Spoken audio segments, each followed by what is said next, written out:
leen wax ci pàcc yi nga xam ne nii pàcc na ko muy 3 axes yi mu joxe waxoon na ko mu di réduction dépenses de l'État mobilisation des ressources waxu ko wala waxoon na ko mais tam lii dafa concerné mais ndax waxoon na ko wala waxu ko moo di économie waaw mais waxoon na ko wala waxu ko waxoon na ko di waaw moo tax ma ne la ndam demul ndam dikul waxoon na ko il l'avait dit dafa ne woon man su ma yéegee am na sax benn vidéo bu may dégg mu ne su ma yéegee salaire du ministre yëpp di ngeen ko xam salaire du directeur yëpp di ngeen ko xam salaire du ñëpp ñi nga xamante ne fonction de mooy état bi la di ngeen xam lan mooy seen salaire waxu ko woon fii kon kay tey bu ko waxatee mooy loolu lañu campagne lañu ko defoon heure bi du am soxla plan de redressement lenn képp amul dara lu mu fi ñëwaat du mu ñëwaat muy menace naan non ñi sàcc ak ñi def te yow jamono jooju ba jamono ji ba léegi yaa ngi tudd sàcc jàppoo ba léegi kenn koo xamante ni génneel na la lii ni maa ko sàcc kañ la merci mais nañ bàyyi caaxaan yi nañ bàyyi caaxaan yi ndam demul ndam dikul mbaa duñ la porter plainte ci ndam demul ndam dikul ma ne ndam demul ndam dikul xam naa borom ndam demul ndam dikul xam waxuma mais Adji Mass est-ce que duñ ko fay ko bokkul ci influenceuse wax nag yàlla bëri na sutura ndam demul ndam dikul taxaw ci plan de redressement bi ci boppam gis nga bari nañu lool gis nga Ndag oui je pense que y a rien à dire en fait parce que li ñu waxoon daaw moom la ñuy wax ren la ñu waxoon bañ jëlee réew mi moom la ñuy def moom la ñuy waxaat nii maa ngi dégg nag élément baat nee na ña ngay wax sàcc ba tey te jàpp ñu kenn jàpp nañ kay ndax Ousmane Sonko nee na ñi jàpp ay affaire 50 millions wax na leen ko nee na soxla ñu jàpp ñooñu am na ñu ëppale ñooñu ñu war a jàpp mais gars yi dañ koo wax ne ko non bu ñu leen jàpp parce que ñi ngi dem defi dialogue bi kon bu ñu leen jàpp ma nee na Diomaye ñi muy jàpp ñooñu jaruñoo jàpp parce que ñooñu ay 50 millions kese la moom bu ñu xeebalee 50 millions ñun xeebuñu 50 millions bu nekkee am na ñoo xam ne dañoo jël 50 millions war koo fay ñooñu kay dañ leen a war a téye wala dañ leen a war a laaj ñu fay je pense que loolu bu ñu ko xeebal xam nga dama la bëgg a rafraîchir tuuti voici le plan de redressement de son excellence le président Macky Sall qui est devenu un plan de développement ñoom fi ñu toll nii ñoom dañu waroon a indi plan de redressement mais fi ñu toll nii plan bi plan walaakaana la non plan boo xam ne boo ñëwee Sénégal bi da ngay wàññi da ngay yokk xam nga ñoom dañoo nekk entre yokk ak wàññi wàññi bi mooy tey par exemple bu nekkee am na ay salariés ñii dañuy wàññi seen salaire ñii dañ leen di wàññi am na ñoo xam ne bu dee yokk bu dee courant mën nañ koo yokk bu dee ndox mën nañ koo yokk ainsi de suite mën naa ne man li ma gis encore une fois mooy que FMI bi moo leen wax ñu dindi subvention yi mais ils veulent le faire dans une autre façon pour def ko léegi nag pour ñu yeggalee lii pour xëy na dossier bi aussi di tax joxewuñu dossier bi te waxuñu ko sénégalais mooy dañuy bàyyi ba pare ak FMI xool FMI nan la ko bëggee xam nga tamit nag loolu dañuy il faut nga sóoraale il faut que FMI wax nan la ko bëggee. mais moom nee na dootuñ dépendre ci FMI lépp ci ñun. FMI da ñëw na fi mais yëg nga ne FMI ñëwoon na. mais bien sûr day ñëw ci day ñëw si mois bi wax na dégg nga ne day ñëw yëg nga ne juboo na ñoo ñoom.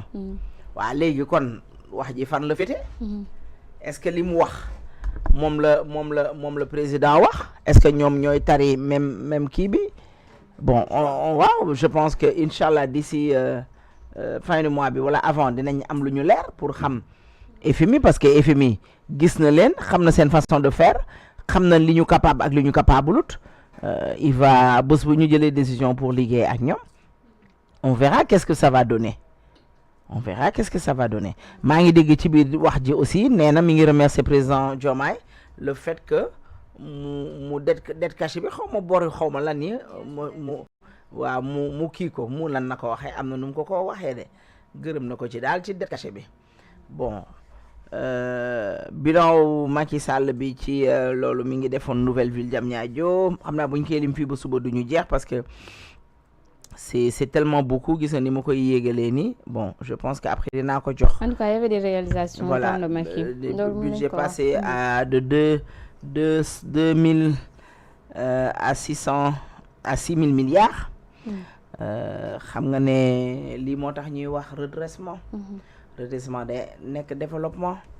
jëmale Sénégal kanam. mais doo jël Sénégal dellu mu Sénégal a ngi doon doxee bopp léegi na Sénégal dafa jonkoon di doxee bopp. ah bon waaw xam nga doxee bopp. tànki nekk ci kaw bopp bi nekk ci suuf mais dafa gën a ñàng daf cee boole na croiser tànk yi nag di dox dem ak bopp bi di dem redressement quand même bu ñu koy wax na ko ci impôts yi ak ñoom seen impôts yi day rek laal directement les entreprises de presse moom le premier ministre daal dinay promettre ab dialogue sincère entre le régime et les patronats de presse loolu aussi ndax du nekk nan ngeen ni dialogue laa bëgg a xam au fait dama la bëggoon a ubbil ay diiram moo bu mu ci wax am na solo sincère bu xesee bu dëggu xëy na dinañ waxtaanee ci fisc yi nga xam ne ni ñu ngi koy teg ñi nga xam ne ni ñoo di patron de presse yi ñi nga xam ne dañoo war fay ay impôt yoo xam ne it Macky Sall am na ñu ko mayoon xëy na dafa bëgg a juboo ak yéen Ousmane Sonko à la presse je rends hommage à tous les acteurs des médias qui font correctement le travail je pense qu'il y a un peu de garouale. Le Premier ministre s'engage à régler entièrement la dette due au secteur privé. Bon, yow dëkk bi mi ngi metti yow nee nga ñoom bor bi ñu amel secteur privé bi dinañ ko fay. Kon secteur privé yi nañu pocc. Li mu wax ni le Premier ministre s'engage à régler entièrement la dette due au secteur privé. Nee na yéen ñi nga xam ne yéenay secteur privé bi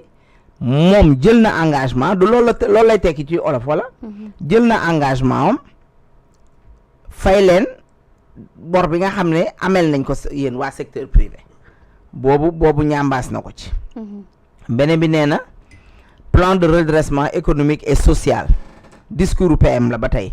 ñu ne pouvons pas 65 ans après les indépendances continuer à baser notre avenir sur les ressources provenant de l'extérieur en nous endettant et en quémandant. Xam nga waxul dëgg fii ñaanuñu en fait est-ce que ñun dañuy ñaan xëy na moom moo wax ne Sénégal day ñaan waaye man de yëguma ko man gëwuma ne Sénégal day quémander parce que quémander mooy saraxu tàlla sa loxo ñaan loolu lay quémander wala loolu lay quémander di nee na ñun Sénégal moom ñu ne pouvons pas nee na après 65 ans je pense que là il a rectifié le président parce que le président nee woon na 75 ans dolli woon na ci 10 années xam naa 10 ans yi mu yaakaar ne moom lay toog la ci dolli woon après nee na 65 ans xam nga xëy na baat yow mi élément baat di ñu ko waxal ci olof 65 ans les indépendances maanaam bi ñu amee indépendance ak léegi mënuñu rek continuer di am ci suñu koom-koom ak suñu war a yu am yëpp di jóge ci extérieur bi ressource nag est-ce que xaalis kese la war a doon ngeen foog ressource peut-être dafay wax leneen ak leneen loo xam ne ñun war nañ koo mën a bay te ñu koy utiliser ci biti parce que def naa wax nañ ci bay bi ci kii bi njàkk wax nañ ci bay bi pour waa léegi xam nga man li ma jaaxal loolu yëpp wax nañ ko mais loolu nan faisabilité bi voilà ndax liñ fa wax yëpp c'est bien beau mais faisabilité maanaam nan lañ koy defee nan lañ koy accomplir nan lañ koy mottalee man c'est ça mon problème mu ne une économie de 50 milliards est attendue sur la suppression et fusion de certains agents et services publics et parapublics yéen la wala ñan la service public bi ñëpp la rek parapublic nee na 50 milliards est attendu sur la suppression et fusion de certaines agents, services publics et parapublics. Benen bi mu ne la souveraineté ne veut pas dire l'autarcie. En tout cas, il a annoncé que ni ñëpp ñi nga xam ne dañuy liggéey ci secteur privé bi waxtaan dina am mais surtout waxtaan boo xam ne nii dinañ ci retenir ay mbir. C'est avoir le choix dans un schéma que nous mettons en place. Donc loolu lu baax la aussi qu'on ne nous impose pas des modèles. Madame, au fait, il est toujours aussi dans la menace. Il ne sait pas waxtaan ak ay njabootam muy sénégalais yi nga xam ne moo leen boot en tant que premier ministre. Du waxtaan du dialoguer. Il pense que toujours c'est taper sur la table. Parce que tey bu waxee ne souveraineté ne veut pas dire l'autarcie. C'est avoir le choix dans un schéma que nous mettons en place. Qu'on ne nous impose pas des modèles. Madame, vous nous imposez un modèle. Pourquoi le mot imposer dans ces dires? Mais vous nous proposez, mais à chaque fois, il y a des en fait, non. Tu es un premier ministre qui parle à ta population. Am le langage et comportement pour tenir avec nous. Déjà, waxuñu la nga sourire à chaque instant mais saa yoo ko gisee yaakaar nga ne dafa mer saa yoo ko gisee yaakaar ne parce que moom dafa am fort moom lu nekk ci xolam feeñ ci kanamam kon booy comporter booy waxtaan ak sa population déjà dafa dans la forme ça manque encore nous ne pouvons pas voilà 65 ans après yooyu yëpp wax na ko mais bon je pense que nañu dem jël plan de redressement bu Macky Sall de 1 an en arrière 2 ans en arrière ñu xool lan ak lan lañ ci def Batt bi nekk maire bërki démb nañu xool aussi bi mu nekkee maire lan ak lan la jot a réaliser en tant que maire mais ñoom liñ ma bëgg a wax nii mooy fii parce que li ñu wax ni 2 ans et demi la jëm kon ça signifie que fii ñuy dem élection 2029 y aura rien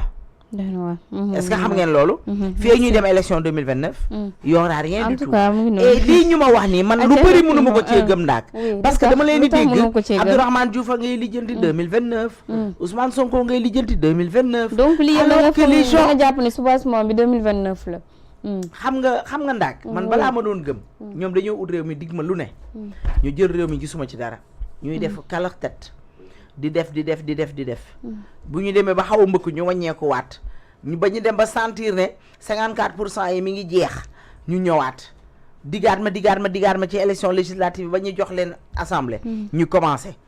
yuuxu fii xaste fii saaga fii defante fii seen liveurs yi seen tiktokers yi ku nekk di def du grand n'importe quoi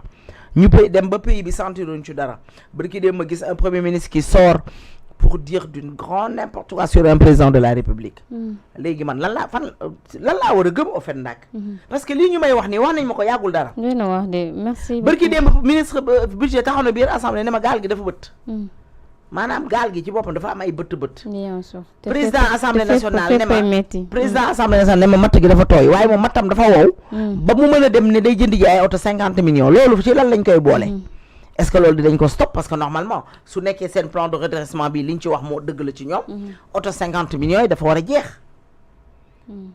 seen ñi ministère yi am portefeuille ministre yi am portefeuille ñooñ seen portefeuille waxuma la dañ ko war a réduire mais dañ ko war a nangu def ko ci askan bi te bi lii ñu calculer nii yëpp bu ñu xoolee ba pare xam nga lu muy tekki maanaam yow sénégalais bi aw ma ak yow benn affaire xam nga kan laa amal affaire xaalis at bi may am par weer wala par an dama ciy fay bor yi fay ci salarié yi maanaam moom li mu digaale ak ñun maanaam jamono ji à partir de tey li mu digaale ak ñun mooy que salaire laa séq ak yéen sénégalais yi ak di fay bor yi nga xam ne moom la Sénégal am te bu ñuy wax bor bu nañu bàyyi di indexé Macky Sall bor bi ñu juddoo ba